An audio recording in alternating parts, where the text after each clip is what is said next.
Hey everybody, Chris here from It's Mead Made, and welcome back to the series where I am walking you through how to paint your very first 3D print. Now, in the last video, I got the Mario model all cleaned up and ready for paint. I removed the supports, cleaned up the rough spots, did a little sanding where it mattered, and got everything to the point where we are ready for the next step. And that next step is primer. Now, I know primer is one of those parts of the process that can feel a little boring, especially compared to actually painting color onto your model. But it really does matter. Primer is what helps bridge that gap of your raw print and the paint that you are about to put on it. It helps paint stick better, it gives you a more even surface, and it also helps reveal some problem areas that you may have missed during your prep. So even though primer is not the flashy part of the process, it is an important one. And for this video, I want to keep things simple and beginner friendly. I'm going to talk about things like what are the common primer colors, how to choose the right one that is going to help you instead of making your job harder, how to apply primer without burying the details on your model, and what to do if primer reveals a few things you may have missed.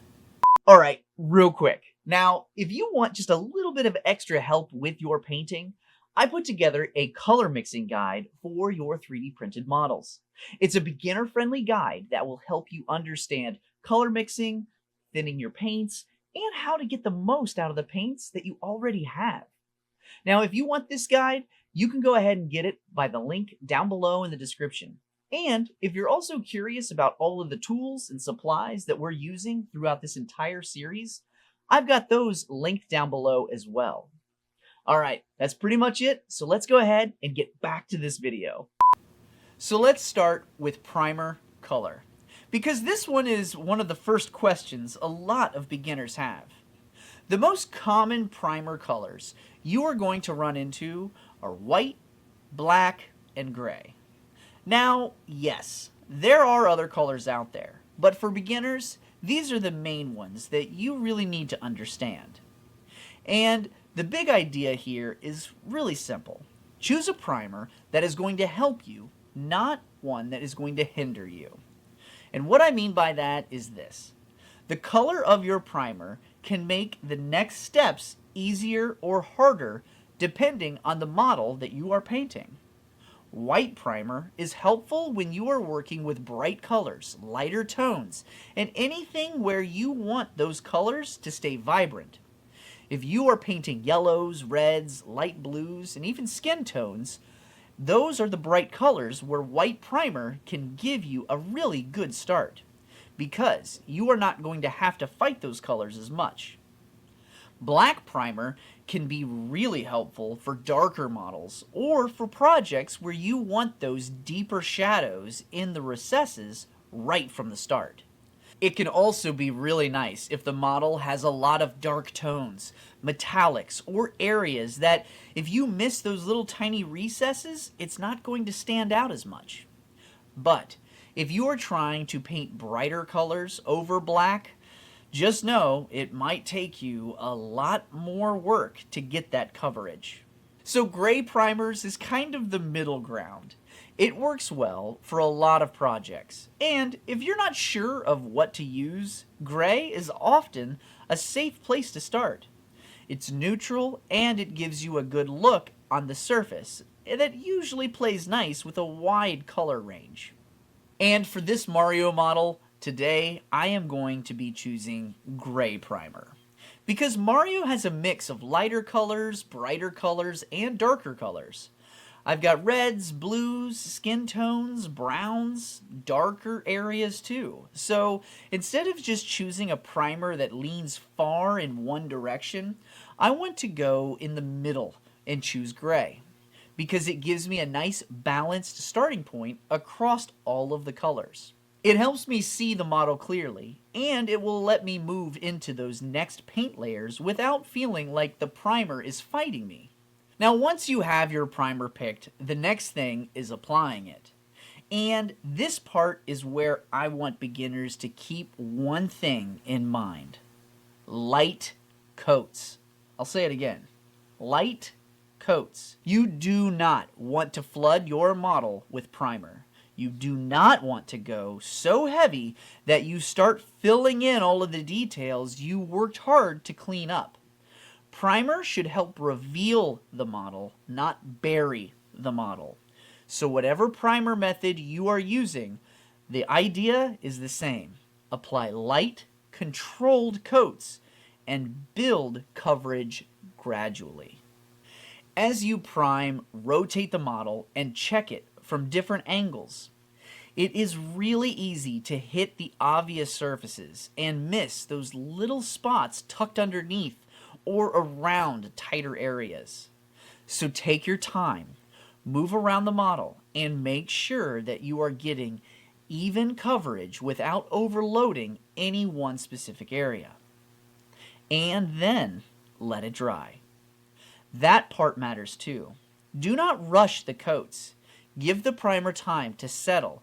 Let it dry before deciding it needs more. Sometimes people go too heavy because they're trying to get everything covered in one pass.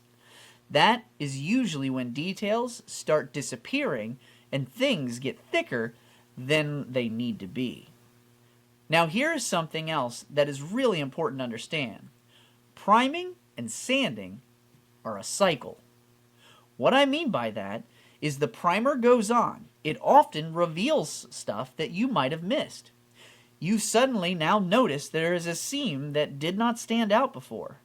You see a rough patch from your support marks. You can catch an area that you might have just missed completely when sanding. And that is normal. In fact, that is one of the reasons why primer is so useful. It helps us unify the surface so those problem areas become easier to see. So, if you prime the model and spot something obvious, do not panic. That does not mean you failed. That means now you can see it more clearly. Sometimes the process looks like this. You prep the model, you prime it, you notice a rough spot, you sand it or fix the area, then you touch it up with primer again. That cycle is very normal, but here is the caution I want to give beginners. Do not get too caught up in this cycle in the beginning, because it is very easy to keep spotting tiny little things and convince yourself that you need to keep sanding, repriming, sand again, and chasing perfection forever.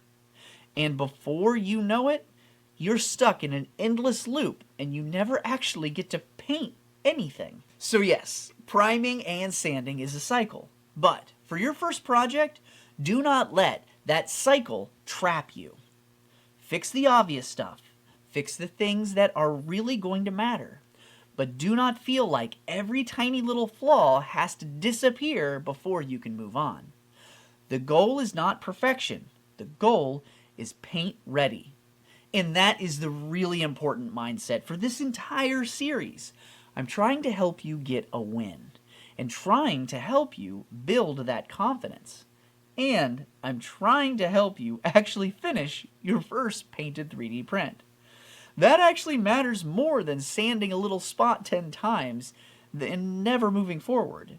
So once your primer is on the model and it looks good enough to continue, you are ready for the next step. And that is where things start getting really fun. Because in the next video, I'm going to start base coating this Mario model and getting those main colors all blocked in. And that is the point where the model really starts to come alive. So, for this video, here is what I want you to really remember. Primer matters because it helps paint stick, it gives you a more even surface, and helps reveal areas that need attention. White, black, gray. Those are the most common primer colors. And the best one to choose is the one that is going to help your project instead of making it harder. For this Mario model, I'm choosing gray because it gives me a balanced middle ground for all of the different colors I'm going to be painting. Apply primer in light coats. Do not bury the details, and remember, priming and sanding is a cycle, but do not get stuck in that cycle trying to make everything just perfect. Get it ready, get it primed, and get it ready for paint. And that's pretty much it. As always, I wish you a great day, and I will see you in this next video right here.